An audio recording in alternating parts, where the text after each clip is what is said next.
pessoal, estamos de volta.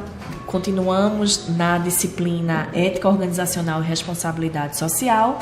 Como vocês já me conhecem, eu sou a professora Daniela Coelho e vamos partir para a segunda competência, Responsabilidade Social. Hoje, as organizações elas possuem novo formato, onde essa organização sempre precisa estar gerando mudanças diante desse mundo que também muda. E aí, essas organizações que hoje sobrevivem a esse mercado, eles precisam contemplar 3 princípios que são essenciais: a obrigação social, sugestões de natureza estratégica e uma postura verdadeiramente ética e cidadã da empresa. Falamos na primeira competência sobre ética e é muito importante que vocês puxem esse gancho para essa segunda competência que estamos trabalhando. Todo esse contexto significa o exercício de uma cidadania empresarial, onde esse exercício de cidadania empresarial nada mais é do que responsabilidade social. Isso é um termo que está sendo muito utilizado no mercado e eu acho que vocês já escutaram. No Brasil, o movimento de responsabilidade social ganha força a partir dos anos de 1990. A maneira como as empresas realizam seus negócios define sua maior ou menor responsabilidade social. Vamos para o conceito. Responsabilidade social está relacionado com a ética e a transparência na gestão dos negócios. Tem como consequência refletir nas decisões cotidianas da sociedade, do meio ambiente e do próprio negócio. A responsabilidade social é decorrente do tipo de relacionamento que a organização terá com os seus interlocutores. Mas quem são os interlocutores de uma organização?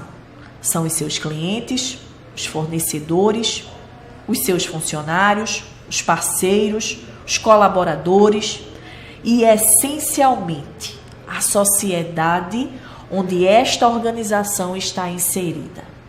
A responsabilidade social depende essencialmente das políticas, valores, cultura e, sobretudo, da visão estratégica da organização, ou seja, aonde a organização quer chegar, mas essencialmente de que forma ela quer chegar. A responsabilidade social diz respeito à maneira como as empresas realizam seus negócios, os critérios que utilizam para a tomada de decisões, os valores que definem suas prioridades, os relacionamentos com todos os públicos que quais interagem. A responsabilidade social possui 2 compromissos: o compromisso com a humanidade e o compromisso com o planeta. O compromisso com a humanidade no que se refere ao respeito dos direitos humanos, à justiça e à dignidade. E o compromisso com o planeta, comportando-se de forma responsável, comprometida com a sustentabilidade de toda a rede da vida.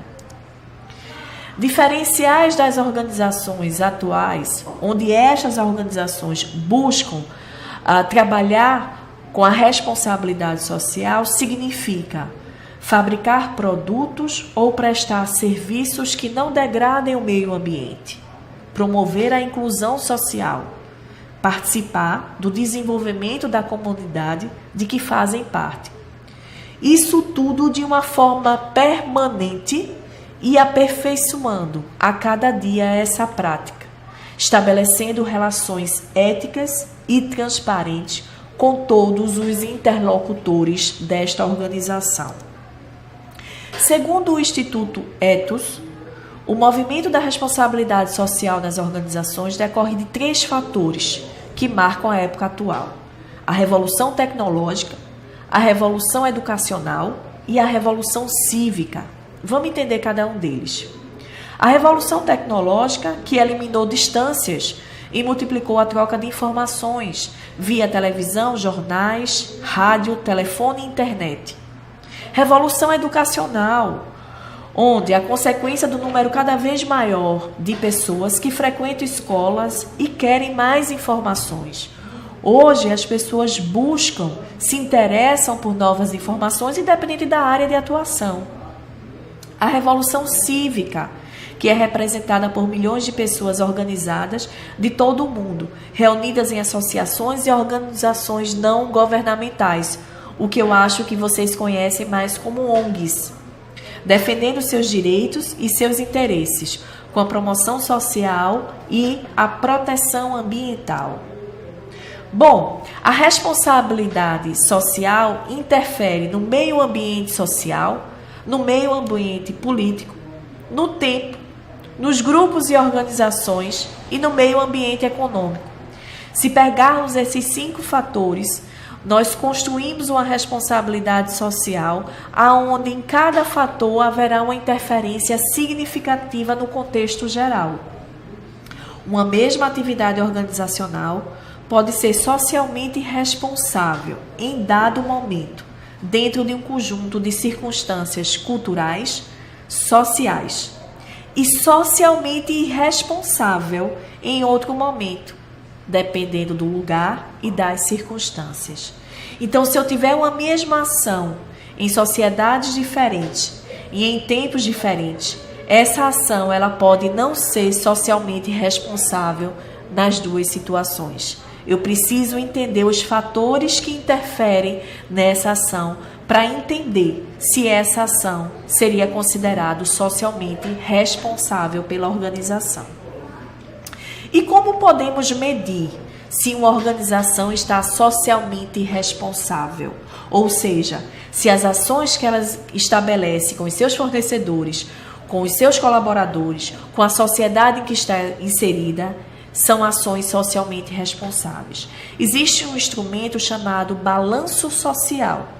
Este documento busca recapitular em um único documento os principais dados que permitam apreciar a situação da organização no domínio social, registrar as realizações efetuadas e medir as mudanças ocorridas no curso do ano de referência e dos anos anteriores.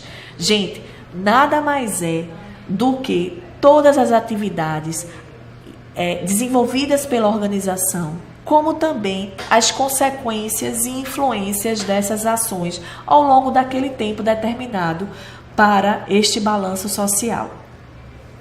O balanço social precisa comportar informações sobre emprego, remuneração, encargos sociais, condições de higiene e segurança, produtividade do pessoal, disfunções, que seria a rotatividade, o absenteísmo e os conflitos trabalhistas. Vamos só dar uma pausa para vocês entenderem o que seria rotatividade.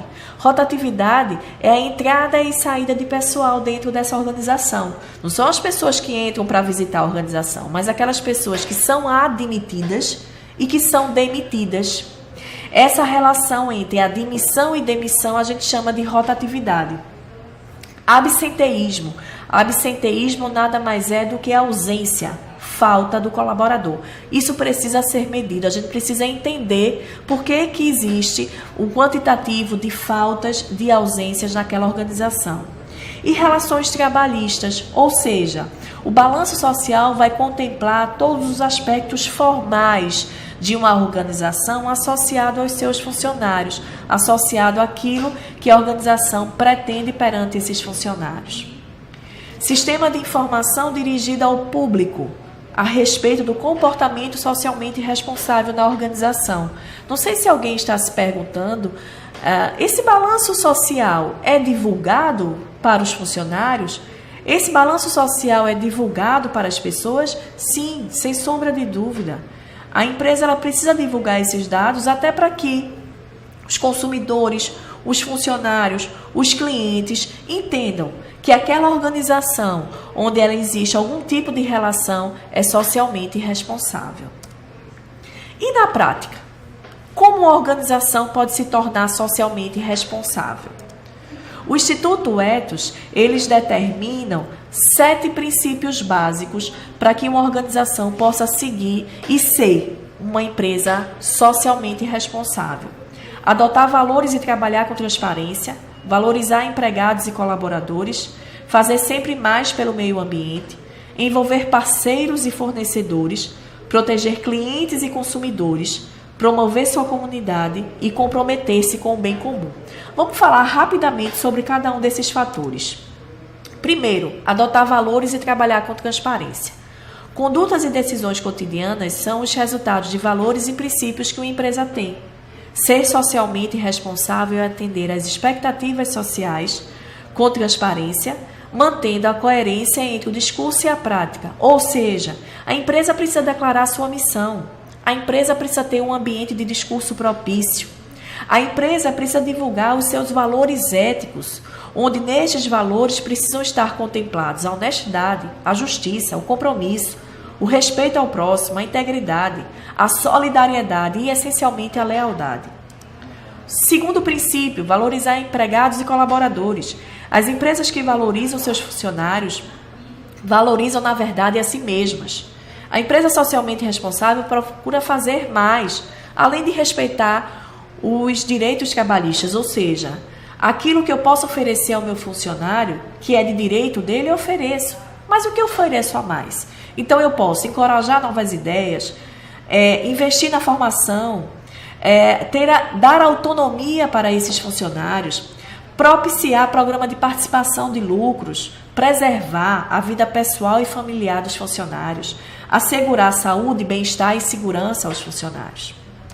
Terceiro princípio, fazer sempre mais pelo meio ambiente. Gerenciar com responsabilidade ambiental é procurar reduzir as agressões ao meio ambiente e promover a melhoria das condições ambientais. É parte de sua responsabilidade social evitar o desperdício de determinados insumos, como energia, água, matérias-primas, até porque a organização precisa preservar aquilo que ela mais precisa para trabalhar, que seriam esses insumos. As empresas, de um modo ou de outro, dependem de insumos do meio ambiente para realizar suas atividades. Se eu não proteger esses insumos da natureza, como eu irei trabalhar? Quarto princípio, envolver parceiros e fornecedores.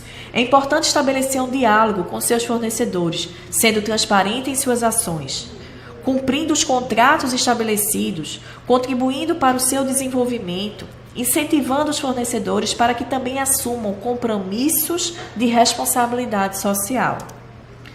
Quinto princípio, proteger clientes e consumidores. Desenvolver produtos e serviços confiáveis em termos de qualidade e segurança. Fornecer instruções de uso, informar sobre os seus riscos potenciais, eliminar danos à saúde dos usuários. Ou seja, as empresas precisam se responsabilizar pelos seus clientes e consumidores. Eu preciso estabelecer condições essenciais de utilização de um produto ou de um serviço. Sexto princípio, promover sua comunidade. A relação que uma empresa tem com sua comunidade de entorno é um dos principais exemplos dos valores com os quais está comprometida. Algumas ações são significativas, como identificar problemas e buscar soluções, investir na comunidade, recrutar funcionários da comunidade, conscientizar e mobilizar os funcionários perante a comunidade, fazer doações de produtos e serviços à comunidade, oferecer apoio às escolas locais e fazer parcerias com outras empresas em relação a melhorias na comunidade. E sétimo princípio, comprometer-se com o bem comum. O relacionamento ético com o poder público, assim como o cumprimento das leis, faz parte da gestão de uma empresa socialmente responsável. Ser ético nesse caso significa cumprir as obrigações de recolhimento de impostos e tributos, aliar os interesses da empresa com os da sociedade, comprometer-se formalmente com o combate à corrupção, contribuir para projetos e ações governamentais voltados para o aperfeiçoamento de políticas públicas na área social. Gente, com isso, é importante entendermos a amplitude de ações socialmente responsáveis, a responsabilidade das organizações em estabelecer ações que, no contexto geral, chegue com orgulho a dizer: a minha empresa tem responsabilidade social. A importância dessas ações para todos que estão ao redor de uma organização e nela inseridas. Gente, com isso, Terminamos a segunda competência, responsabilidade social, e finalizamos assim a nossa disciplina. Espero que vocês tenham gostado e até a próxima.